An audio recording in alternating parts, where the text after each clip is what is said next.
ஏனென்றால் இந்த படம் நிஜமாகவே தேவா சார் விஜய் எழுதினார் பாடத்தில் அவன் தந்த வரம்ங்கிற மாதிரி இறைவன் தந்த வரம்.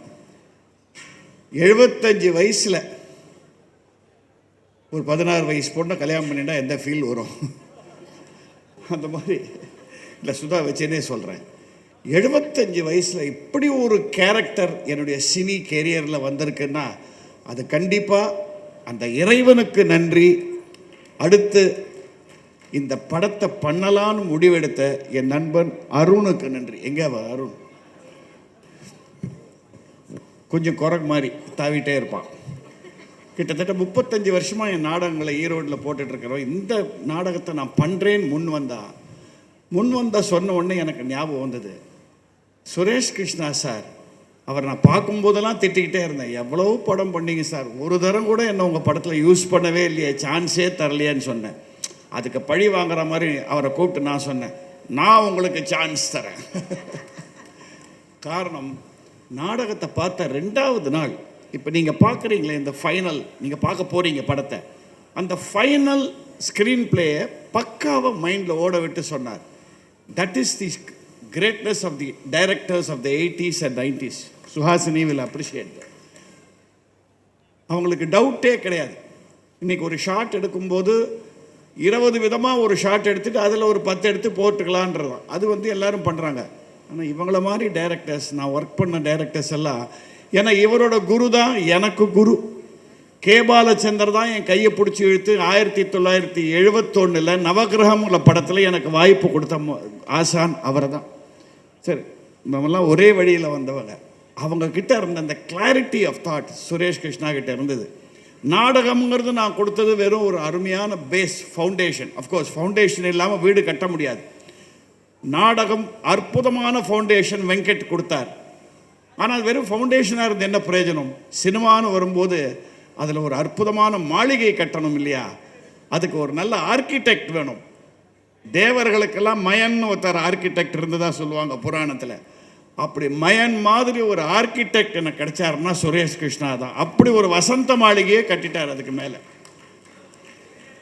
மாளிகையை கட்டிட்டு அதில் யார் குடியிருக்கிறதுன்னு பார்த்தா, இங்கே நீங்கள் பாருங்கள், மேடையில் இருக்கிற அத்தனை பேரும் பார்த்தீங்கன்னா, இந்த போஸ்டரை பார்த்து என்னுடைய நண்பர்கள் நிறைய பேர் கேட்டாங்க, சினிமா இண்டஸ்ட்ரியில் இருக்கிற பெஸ்ட் ஆக்டர்ஸ் எல்லாரும் பிடிச்சி போட்டிருக்கீங்க அந்த படத்தில், இந்த படம் எப்படியா ஃபெயில் ஆகும்னு கேட்டாங்க. அப்படி ஒத்தத்தரும் என்னன்னு சொல்கிறது எனக்கு ஒன்றும் புரியல.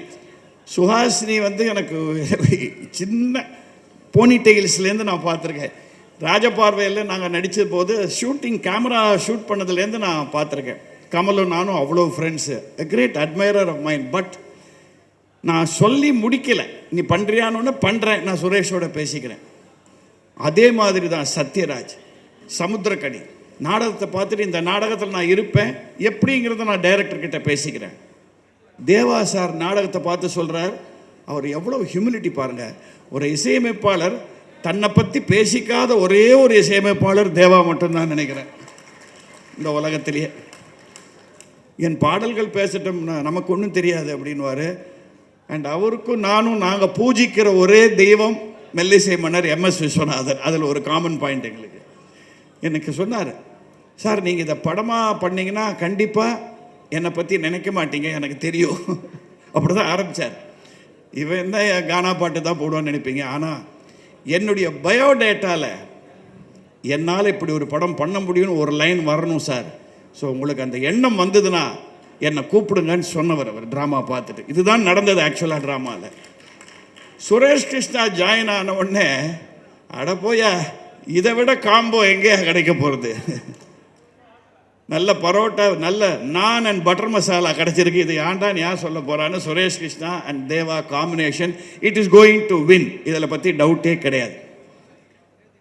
தலைவாசல் விஜய் ஒரு எளிமையான நடிகர். அந்த எளிமையை இந்த பர்ஃபார்மன்ஸை ரொம்ப பியூட்டிஃபுல்லாக கொண்டு வந்திருக்கார். செஞ்சோட்டு, அதாவது எப்படி சொல்கிறதுன்னா, எங்கிருந்தோ வந்தான் இடைச்சாதி நான் என்றான்னு சொல்லுவாங்க இல்லையா, அந்த மாதிரி ஒரு லாயல் சர்வெண்ட்டோட கேரக்டரை நீங்கள் படம் ஒரு 10 நிமிஷம் பார்த்தப்புறம் தலைவாசல் விஜய் மறந்துடும், அந்த கேரக்டரை தான் ஞாபகப்படுவோம். சுஹாசினி, நான் வர வர வீட்டுக்கு போய் என் பொண்டாட்டி சுதாங்கிறத பேரை மறந்து அப்பப்போ பாக்கியம்னு கூப்பிட ஆரம்பிச்சிட்டாவில். அந்த மாதிரி ரோலில் இறங்கி என்ன சட்டில் பர்ஃபார்மன்ஸ். அவங்க கேட்டாங்க அவங்களுக்கு ஏன் நேஷ்னல் அவார்டு கொடுத்தாங்கன்றதுக்கு. நான் நினைக்கிறேன் அந்த ஒரு ஷாட்டு கொடுத்தாங்க. அந்த கடைசியில் அந்த பாட்டு வரும்போது அப்ரிஷியேட் பண்ணுவாங்க பாருங்க ஒரு இடத்துல அப்படின்னு ஒரு பீஸ் ஒன்று வரும். அந்த ஷாட்டுக்கு தான் அந்த மாதிரி பல பீசஸ் இதில் பண்ணியிருக்காங்க. இன்ஃபேக்ட் இப்போல்லாம் நேஷ்னல் அவார்டு கொடுக்கச்சே அங்கே ஜூரியில் முதல்ல என்ன கேட்குறாங்கன்னா, சுஹாசினிக்கு கொடுத்தாச்சு இல்லையா, அப்போ சரி வேற யாருக்குன்னா போகலாம். ஸோ அந்தளவுக்கு ஒரு பர்ஃபார்மன்ஸ் இதில் பண்ணியிருக்காங்க. ஜேபி அ குட் ஃப்ரெண்ட், நான் அவரை கிண்டல் பண்ணுவேன். குணச்சித்திர குன்று அப்படி இருக்காரு, கிண்டல் பண்ணுவேன். ஒரே சீன் வந்தாலும் அடிச்சு we had such a lovely time in Yuddham Sei. அந்த படம் தான் என்னை திருப்பி சினிமா உலகத்துக்கு அறிமுகப்படுத்தி வச்சது. அண்ட் அஃப்கோர்ஸ் வெங்கட் பிரபுவோட மாநாடுக்கு அப்புறம் நான் ரொம்ப பிஸியாக இருக்கேன். ஒரு சந்தோஷமான விஷயம் என்னென்னா, ஒரு ஹிந்தி படம் 2 தெலுங்கு படம் நடிச்சுட்டு இருக்கேன். இப்போது ஹிந்தி படம் மாதவனோட, தெலுங்கு படம் 2, ஒன்று பிரபாஸோட, இன்னும் பாலகிருஷ்ணா சாரோட. இதை விட என்ன வேணும் இந்த டைமில்?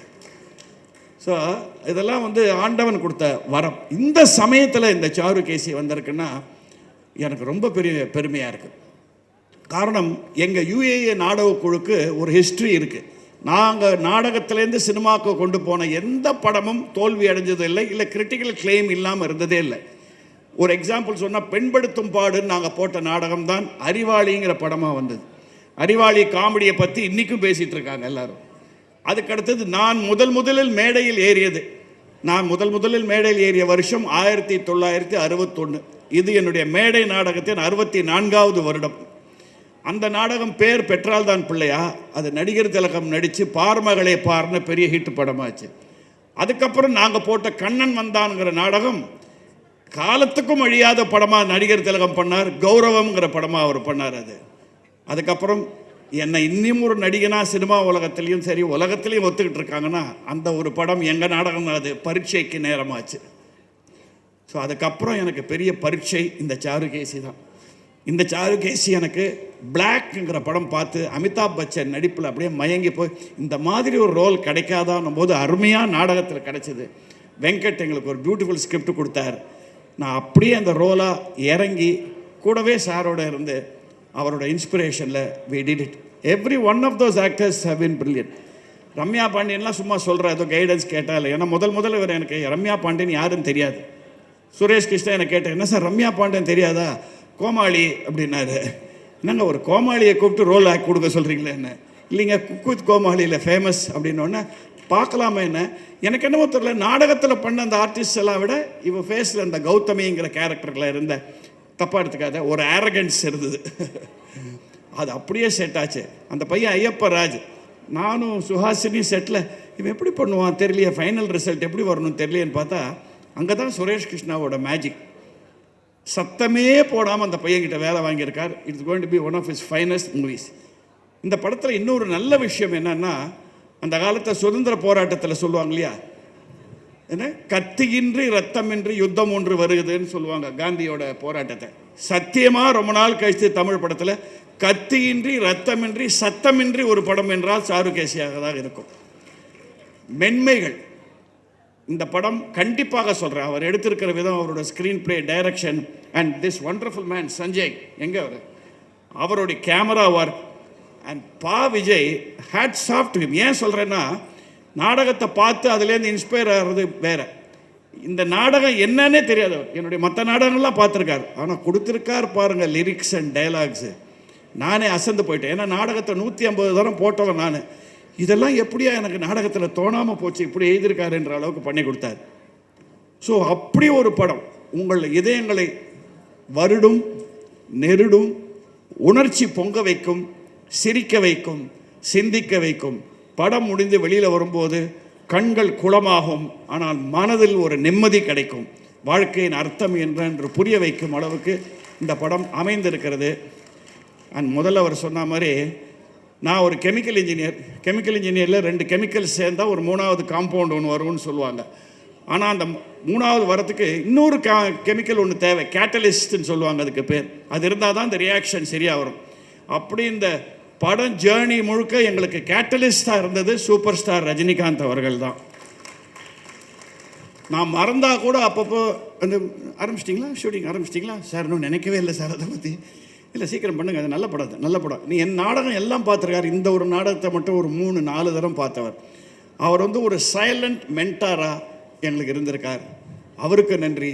அருண் கூட ஒத்துழைச்ச அவங்க வித்யா, ரமேஷ், அவர் குமாரபாண்டியன் இல்லையா, அண்ட் இன்னைக்கு இவ்வளோ பிரமாதமாக அந்த நிகழ்ச்சியை பண்ணுற இன்னொரு கோ ப்ரொடியூசர் வந்திருக்கிற Jayachandran, my close friend of 30-40 years, அவருக்கும் என்னுடைய நன்றி.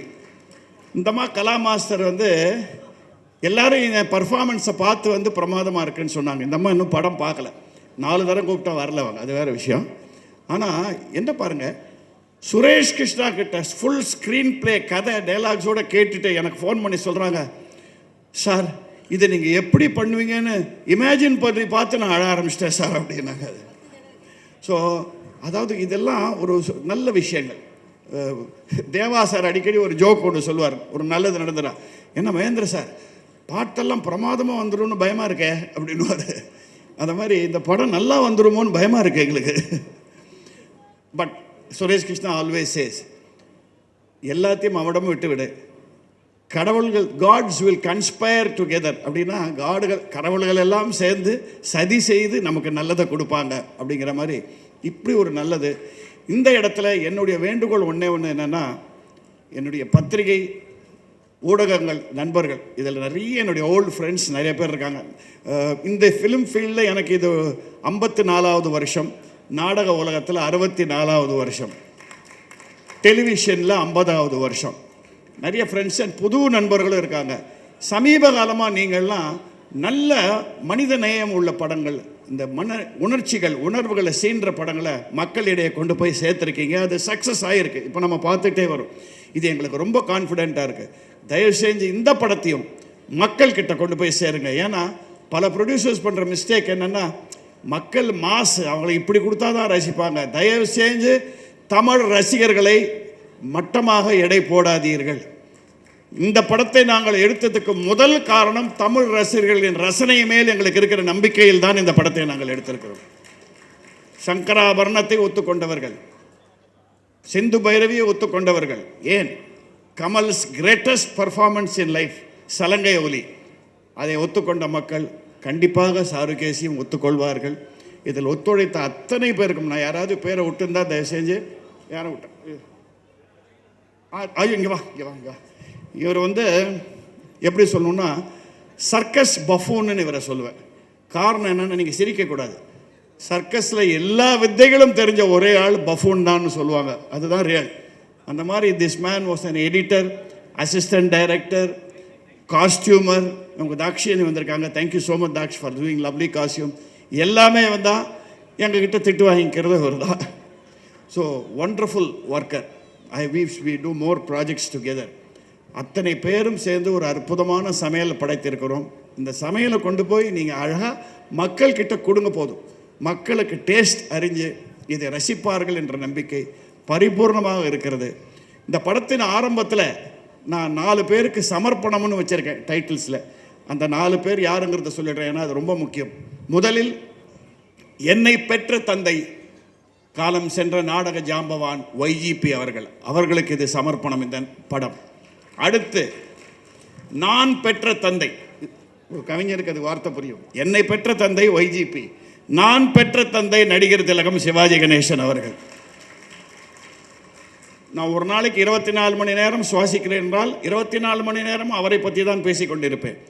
அவருக்கு இது சமர்ப்பணம். இந்த படத்தை பார்க்க அவர் இல்லையேங்கிறது எனக்கு ரொம்ப ஒரு நெஞ்சு வலியாக இருக்குது. அடுத்து எனக்கும் இது இசை சம்மந்தப்பட்ட படங்கிறதுனால இந்த சமர்ப்பணம் தேவாவை ஒத்துப்பார். The greatest music director I have ever heard, மெல்லிசை மன்னர் MS விஸ்வநாதன் அவர்களுக்கு இது சமர்ப்பணம்.